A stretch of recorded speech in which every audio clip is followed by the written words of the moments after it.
Ya, dan apakah kalau saya bertobat dosa zina saya yang lalu bisa diampuni Allah Subhanahu wa taala? Saya senang sekali dengan pertanyaannya.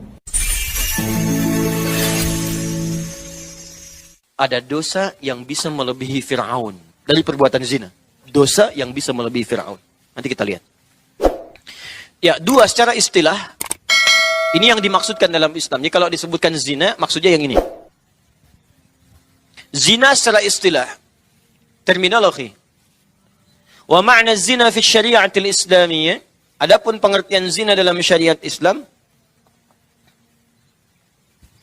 adalah terjadinya hubungan seksual, hubungan biologis antara lelaki dan perempuan yang terjadi di luar pernikahan resmi secara syar'i. Awas. Penting kalimat syar'inya, sebab kalau melanggar syar'i, ya itu tetap zina juga. Awas, hati-hati ya. Hubungan seksual, sudah dipahami? Antara pria dan wanita, laki-laki perempuan. Terjadi di luar pernikahan, jadi nggak nikah. Ya, awas, hati-hati. Atau terjadi dengan pernikahan, tapi tidak secara syar'i. Nggak sesuai dengan syariat Islam. Misal, Islam melarang seorang laki-laki beriman ya menikah dengan perempuan musyrik. Atau sebaliknya, perempuan beriman dinikahkan dengan laki-laki musyrik. Perhatikan redaksi saya. Saya mengambil dari redaksi Al-Quran, surah kedua Al-Baqarah ayat 221. Agak ke atas sedikit di paling kanan. Ya. وَلَا تَنْكِحُ الْمُشْرِكَاتِ حَتَّى يُؤْمِنْ وَلَا أَمَةٌ مُؤْمِنَةٌ خَيْرٌ مِّن مُشْرِكَةٍ وَلَوْ أَعْجَبَتْكُمْ وَلَا تُنْكِحُ الْمُشْرِكِينَ حَتَّى يُؤْمِنُوا وَلَا عَبْدٌ مُؤْمِنٌ خَيْرٌ مِّن مُشْرِكٍ وَلَوْ أَعْجَبَكُمْ أُولَئِكَ يَدْعُونَ إِلَى النَّارِ. Hati-hati. وَلَا تَنْكِحُ الْمُشْرِكَاتِ حَتَّى يُؤْمِنْ. Dan jangan sampai pria-pria beriman itu menikahi perempuan-perempuan musyrik kecuali sebelum menikah dia mau beriman dulu. Hati-hati. Artinya pernikahan itu dilarang. Gak boleh. Hati-hati ya. Hati-hati. Jadi bisa hubungan terjadi di luar pernikahan atau kemudian terjadi dengan pernikahan tapi tidak dengan cara yang syar'i, maka tetap dipandang sebagai zina. Sampai dia bertobat, kecuali kemudian bersyahadat, masuk Islam, maka gugur semuanya yang dulu dan berlanjut rumah tangganya. Seperti di masa-masa lalu Nabi SAW. Jelas sampai sini? Saya lompat dulu sebentarlah pada dampak, supaya kita paham betul. Maaf Bapak Ibu sekalian, kalau ada orang-orang terfikir berbuat seperti itu, jangan cuma berpikir untuk sendiri. Bagaimana dengan anak yang kemudian terlahir? Bagaimana statusnya? Dan sekarang kan muncul apa yang dikhawatirkan dahulu, terjadi sekarang. Karena takut ketahuan dia mengandung, akhirnya digugurkan, aborsi. Saya katakan pada Anda ya, maaf ya, tolong catat kalimat saya ini. Orang yang sengaja, tanpa dibenarkan secara syar'i, karena darurat tertentu, dan tidak dibenarkan oleh syariat, sengaja mengaborsi janin yang ada dalam kandungannya, itu perbuatan dosanya melebihi dosa Fir'aun ketika membunuh anak-anak yang baru lahir. Dari mana menyimpulkannya? Buka Quran surah kedua Al-Baqarah ayat 49, paling kiri sebelah atas. Ini kasus beda dengan tinjauan medis ya. Kalau secara medis ini nggak bisa. Ya, kalau nggak ibunya ini bisa anaknya. Dan dilihat, dicek semuanya, jelas semuanya, maka itu ditoleransi secara syariat, dibolehkan. Tapi kalau sengaja nih, ini kasusnya banyak sekarang. Bayi ditemukan, ada janin dikubur hidup-hidup, ada macam-macam dan sebagainya. Perhatikan baik-baik. Buka Quran surah kedua ayat 49, paling kiri sebelah atas. وَإِذْ نَجَّيْنَاكُمْ مِنْ آلِ فِرْعَوْنَ يَسُومُونَكُمْ سُوءَ الْعَذَابِ يُذَبِّحُونَ أَبْنَاءَكُمْ وَيَسْتَحْيُونَ نِسَاءَكُمْ. Sebentar. Dan pelajari, ingat baik-baik kata Allah. Pelajari, pahami. Ketika kami selamatkan kalian, hei umatnya Musa alaihissalam, dari kekejaman Fir'aun dan koleganya. Nah kata Allah, ala Fir'aun. Ada siapa di Fir'aun itu? Bukan cuma Fir'aunnya. Ada Haman, intelektualnya. Ya, jadi intelektual yang ngasih masukan-masukan negatif. Makanya saya berikan hati-hati nih, warning nih. Bagi intelektual-intelektual sekarang yang memberikan masukan negatif. Ya, pada pimpinannya, pada bosnya, pada konsultan-konsultannya tuh. Hati-hati. Itu sama dengan Haman. Sudah ada Haman 2000 tahun yang lalu. Ya, bahkan 3.500 tahun yang lalu, kita ke Nabi Muhammad 1.500 tahun. Nabi Muhammad ke Nabi Musa sekitar 2.000 tahun, 3.500 tahun yang lalu. Sudah ada intelektual kebelingan. Sudah ada. Qarun, Al-Fir'aun. Qarun itu sezaman dengan Fir'aun. Itu Qarun itu pengusaha gelap yang mendanai Firaun. Apa nggak baca suratnya? Buka Quran surah ke-28. Ya, ayat 76 sampai 77 itu. Inna Qaruna kana min qaumi Musa fabagha alaihim. Qarun itu termasuk koleganya Musa, pengusaha gelap yang mendanai kesuksesan Firaun.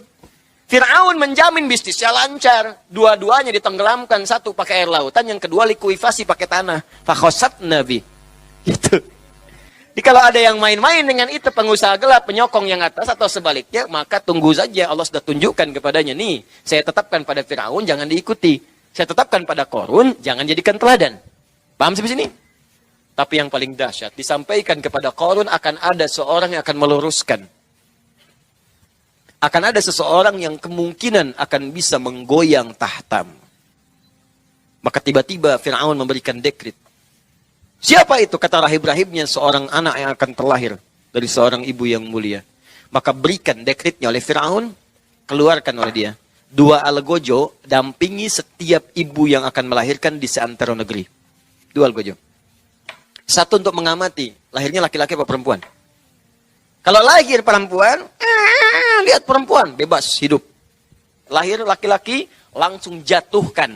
Di tempat ibu yang baru melahirkannya. Bayi masih merah, jatuhkan ke tanah, zabbah. Boom, gorok langsung. Di hadapan ibu yang baru melahirkannya. Ingat, ini perbuatan dicela oleh Allah dengan kalimat su'al azab. Seburuk-buruknya hukuman. Seburuk-buruknya perbuatan zalim. Jadi saya ingin katakan begini. Firaun seburuk-buruknya berbuat, sezolim-zolimnya, nunggu dulu bayinya lahir. Nunggu lahir dulu, lahir, perempuan bebas, masih ada peluang bebas. Laki-laki, gorok, habisi. Disebut su'al azab. Orang sekarang belum lahir sudah dieksekusi. Dia nggak peduli laki-laki atau perempuan. Firaun seburuk-buruknya, tunggu lahir. Perempuan boleh hidup, laki-laki bunuh. Orang sekarang belum lahir sudah nggak peduli laki-laki atau perempuan, langsung eksekusi bahkan dalam janinnya. Aborsi, keluarkan. Maka saya katakan dia melakukan perbuatan yang lebih buruk dibandingkan dengan Firaun. Jadi jika Firaun saja disebut su'al azab, maka bagaimana dengan yang ini? Hati-hati. Tapi pertanyaannya, kenapa terjadi itu? Karena ini pengantarnya, ini dahsyat ini. Di dampak zina itu melahirkan dosa turunan. Pembunuhan. Itu udah pasti itu. Ya, perselisihan. Karena takut ketahuan pasangan yang dieksekusi. Saya mau tanya pada Anda, terjadi nggak sekarang? Ada nggak perbuatan itu? Banyak. Ada pembunuhan, ada yang dimasukkan ini, masukkan itu, bahkan dibunuh dengan cara yang sadis. Ada yang dimasukkan toilet, dimasukkan dikubur hidup-hidup, disiram pakai air panas, macam-macam. Kenapa? Karena takut dengan ini dampaknya ini. Ini sebetulnya di zaman Nabi Isa alaihissalam sudah pernah kejadian begini. Bahkan mohon maaf ya, sesoleh-solehnya seseorang, kalau tidak bisa menjaga dari perbuatan ini, dia bisa berbuat salah. Karena pernah ada seorang abid yang ketitipan seorang perempuan, titipkan di tempatnya. Kerjaan setan. Makanya mesti hati-hati juga tuh. Seustad-ustadnya juga, kalau jamaahnya itu yang diajarkan, tetap mesti ada batas. Kalau perempuan semua ada batas. Ada kunjungan mesti ada batas. Ya, dampingi, harus tahu, ada orang dampingi macam-macam. Karena bisa keliru, bisa salah. Pengobatan hati-hati, sesoleh-solehnya orang, kalau ngobatin misalnya perempuan, nggak boleh dalam kamar berdua sendirian. Bisa bahaya gitu, dan seterusnya. Nah, jadi yang seperti itu pernah kejadian zaman Nabi Isa alaihissalam. Begitu datang, titipkan kemudian di tempat orang soleh ini, orangnya pergi kemudian. Ya tadinya biasa diajarin, tapi karena nggak ada yang lain, akhirnya terjadilah perbuatan itu. Begitu terjadi, dia bingung, mabuk tuh. Minum minuman, udah salah lagi. Begitu minum minuman keras, mabuk lagi kan? Nggak sadar, takut ketahuan orang, dibunuh perempuannya. Tuh, zina, mabuk, makanya perbuatan zina itu selalu akan bersanding dengan khamar. Belum dampak yang lain. Begitu anak itu lahir misalnya, coba, bagaimana status anak itu? Terputus nasabnya. Apa nggak kasihan pada orang ini? Dan itu terbawa seumur hidupnya. Tapi sayangnya Allah menjadikan dia tetap diberikan nasab pada ibunya. Cuman ketika dia menikah, kemudian bapak biologisnya ada, kan nggak punya nasab. Apa antum mau melihat anak biologis antum cuman dilihat, yang nikahkan orang lain pakai wali hakim, dinasabkan pada ibunya. Dan itu disampaikan ketika terjadi pernikahan. Ya, saya sebagai wali hakim menikahkan fulanah binti fulana. Harusnya binti fulan ke bapaknya, ke fulana. Dan bapak biologis yang melihat di situ. Bagaimana pandangan orang-orang yang hadir di situ? Nah, ini yang kemudian menjadikan hal yang lain lagi. Akhirnya disamarkan lagi. Pakai wali hakim. Bintinya ditukarkan kepada yang lain dan sebagainya. Sebagai solusi jalan tengahnya. Kenapa? Coba cek Pak. Kalau ingin berbuat sesuatu, lihat dampaknya dulu Bu. Pahami dulu. Kalau ingin gibah, lihat dampak gibah. Kalau ingin mencela, lihat dampak celaan. Kalau anak Anda dicela bagaimana? Ya, kalau istri Anda dicela bagaimana? Karena pada prinsipnya tidak ada manusia yang ingin dicela. Kalau kita tidak merasa dengan itu, nggak usah marah. Karena nggak ada kan pada kita. Dasar pembohong. Kalau Anda nggak bohong, nggak usah marah. So, kalau Anda marah, curiga kita emang bohong. Ya, udah gitu nggak usah. Biasa aja, tenang aja. Nah, terakhir. Kalau ada seseorang sudah memahami makna ini, karena zina itu perbuatan sangat buruk, dampaknya buruk, maka Islam memberikan solusi. Awas, jangan salah memahami. Kadang sekarang banyak yang memutarbalikan fakta. Atau memutarbalikan logika. Karena dampaknya dahsyat, buruk, dan membahayakan 3 dimensi. Dunia, alam kubur, akhirat. Bukan cuma dunia. Dunia, alam kubur, akhirat. Maka berlakulah hukum pencegahan. Al-wiqayatu khairu minal ilaj. Mencegah lebih baik daripada mengobati. Setiap tingkat bahaya semakin tinggi, maka larangan yang mendekati tingkat bahaya ini akan semakin diketatkan. Demikian pula kaidah ini berlaku dalam hukum agama. Makanya hukum itu semakin resikonya tinggi, hukumnya semakin ketat. Narkotika, golongan tertentu, hukuman mati. Kenapa hukumannya mati? Untuk bisa menyadarkan kalau Anda bawa ini mati. Kenapa? Supaya nggak terjadi. Pembunuhan berencana sekian, hukuman mati. Kenapa? Supaya nggak terjadi. Zina juga begitu, jangan dekati. Ya, jangan lakukan. Sebelum sampai pada perbuatan itu muncul aturan-aturan. Disertakanlah pada perbuatan itu. Maka muncul zina mata. Zina telinga. Zina lisan. Maksudnya apa? Bukan lisannya berzina, bukan matanya berzina. Tapi perbuatan itu bisa mengantarkan muqaddimah kepada zina. Maka setiap ada hal-hal yang diprediksi atau diduga akan mengantarkan kepada zina, muncullah larangan-larangan itu sebagai pendahuluan agar perbuatan itu tidak terjadi. Maka diturunkanlah ayat-ayat yang meminta kita untuk menjauhi hal-hal tadi termasuk muqaddimahnya. Itulah kemuliaan waktu fajar. Jadi Allah sendiri yang menyampaikan, bukan cuma sholat yang penting, semua bacaannya itu langsung didengar, langsung direspon, langsung dipersaksikan. Karena itu ada anjuran bahkan dari Al-Quran, dan ini dikerjakan oleh semua sahabat, saking pentingnya sholat subuh itu, waktu fajar itu, bahkan mereka bangun dan menunggu. Bismillahirrahmanirrahim. Aqimis salata liduluki syamsi ila ghasaqil layli wa qur'anal fajr. Inna qur'anal fajri kana mashhuda. Aqimis salah tunai ladzina yu'minuna bil ghaibi wa yuqimunas salah. Al-Baqarah ayat ke-43. Wa aqimus salah wa atuz zakah. Selalu menggunakan aqama, yuqimu, yuqimuna, aqimi, dan seterusnya. Termasuk di Quran surah ke-17 Al-Isra ayat 78. Aqimis salata. Menggunakan kata aqim. Apa itu aqim? Aqama, yuqimu, yuqimuna, aqim.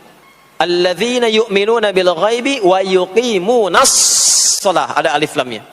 Wa aqimus shalah wa atuz zakah. Wasta'inu bis sabri was shalah. Ada alif lamnya. Ta ilas shalah. Kembali muncul kalimat tadi, aqama yuqimu. Kata Nabi, jika engkau salatnya ingin sempurna, fa'as aqimis salata tarafayn nahar wa zulafan minal lail. Innal hasanati yudhibni 30. Di TV itu dalam semenit ambil apa aja gitu kan? Iya Tuhan, yang kamu inginkan kan? Ternyata enggak sempat kamu juga semua ya. Jiwa-jiwa yang tenang. Irji'i ila rabbiki radiyatan mardiyah. Cepat pulang, aku sudah ridha dengan amalmu, engkau pun akan ridha dengan pemberianku. Fadkhuli maupun solusinya belum ada, indaka baitan fil jannah wa najjini min fir'auna wa amali. Ya Allah, wa minhum man yaqulu rabbana atina fid dunya dan nomor-nomor dalam wa fil akhirati hasanah wa qina idza bu'thira ma fil surah apa itu? Surah Al-Adiyat, surah ke-100 di ayat yang ke-9. Kenapa Al-Quran namanya disebut hudan? Karena isinya sifatnya disebut dengan barzakh. 36 ayat dari Al-Fatihah sampai alamnya An-Nas, barzakh. itu semua Bainahuma barzakh. Yang di sini nggak bisa tembus ke sini. Begitu ke sini balik lagi, sini balik lagi. Nah itu barzakh namanya. Hadisnya sejumlah barzakh pemisahnya. Nggak kelihatan, ada tapi memisahkan dua bagian yang tidak menyatu. Teman-teman yang pebisnis pengusaha pengen belajar value dari Quran dan hadis. Ini kenapa disebut barzakh? Karena dia memisahkan antara kehidupan di bumi dengan sifat dunia, dengan kehidupan di alam yang ketiga namanya yang mengaji dari topik ini, tema bisnis, itu setelah belajar mempraktekkan tidak pernah ada kalau yang sudah ada modal. taknya, ada akhir, ada akhirat. Semua Kalau sudah untung. ada taknya di ujung, Dan itu artinya itu ujung sesuatu yang gak ada awal Saya lagi setelah itu. Abdurrahman bin Auf. Ya, sudah berakhir di situ. Sebelum masuk Islam dan belajar dari Quran. Kalau di sini kekayaannya itu meninggal, masuk ke sini. Tapi setelah di sini selesai, ke sini ke akhirat. Kemarin riset saya. Tapi kalau di akhirat ini ujungnya nggak ada meninggal lagi. Divaluasi kalau kekinian. Nggak ada wafat lagi, nggak ada meninggal lagi. 2.000 triliun. Jadi nggak usah update status kalau di sini. Statusnya akan abadi. Yang kemarin kami kaji. Kalau di sini masih berpindah-pindah. Ya, mau status apapun dunia akan ditinggalkan. Begitu selesai pindah ke sini. Demikian kan? Baru di sini mulai sama. Itu dulu 72.000. Yang pejabat, yang pengusaha, pebisnis, ya, yang surga diplomat, juga, yang macam-macam sampai kan? ke sini mulai sama. Almarhum. Itu surga juga. Nanti bedanya dihisab, begitu sampai sini statusnya akan diraih sesuai dengan amalan yang ada di sini. Ya Allah, nah, mohon izin, mohon maaf, kalau di sini solusi dari masalah yang aku rasakan sekarang. Nah, saat teman-teman membacakan itu, yang semua kita kerjakan, aktivitas kita disebut dengan amal, pekerjaan kita yang melahirkan bekal itu, jarang ya, dibaca begitu. Maka tuntutannya cuma satu, kan amal saleh. Kan? Ihdinas siratal mustaqim siratal ladzina an'amta 'alaihim pastikan semua amal perbuatan yang kita kerjakan soleh. Soleh itu artinya dipandang baik oleh Allah. Singkatnya begitu. Kalau makan dengan cara yang soleh, yang Allah senangi. Minum yang soleh. Berpakaian yang soleh. Bekerja yang soleh. Maksudnya kalau Anda cari pekerjaan, cari yang dibenarkan oleh Allah. Jangan bekerja dengan korupsi, jangan bekerja dengan cara menyogok, jangan bekerja dengan mempopulerkan riba misalnya. Kalau makan yang saleh, jangan makan yang haram, jangan makan hasil dari pencurian. Itu namanya saleh. Boleh jadi juga. Kalau kita kerjakan semua aktivitas kita, pekerjaan semuanya saleh, maka tadi dia akan punya nilai itu yang disebut dengan hasanah. Ya, nggak ada. Semua orang punya persoalannya. Maka Allah tunggu sampai zuhur itu. Kita minta, hasanah ini punya poinnya yang disebut dengan ajrun, yang kita kenal dengan pahala yang tadi saya terangkan. Itu apa hikmahnya demikian. Nah, ini filosofinya begitu. Hasanah, ajrun. Hasanah ini yang ikut ke alam kubur nanti. Yang ininya tidak amalnya. Solusi. Kan? Contoh gampangnya begini. Persoalan yang hamba saya tunjukkan. Ini ada minuman. Engkau Maha mengetahui dengan itu semua. Ya. Oke. Minum itu kan aktivitas standar, amal standar. Untuk menghilangkan haus. Mohon izin ya. Siapapun bisa minum. Kalau diberi itu pengen mau cepat, yang beriman, mau yang belum beriman. Ingin mudah, ingin sulit. Katakan belum beriman dengan mudah, harapan sama-sama beriman. Kalau ada wafat. Jalan berliku dengan jalan lurus, maka yang paling cepat yang lurus atau yang belok-belok? Supaya menjadi soleh. Lurus kan? Kata Nabi di hadis Al-Bukhari, perhatikan, idza quddimat ta'amu.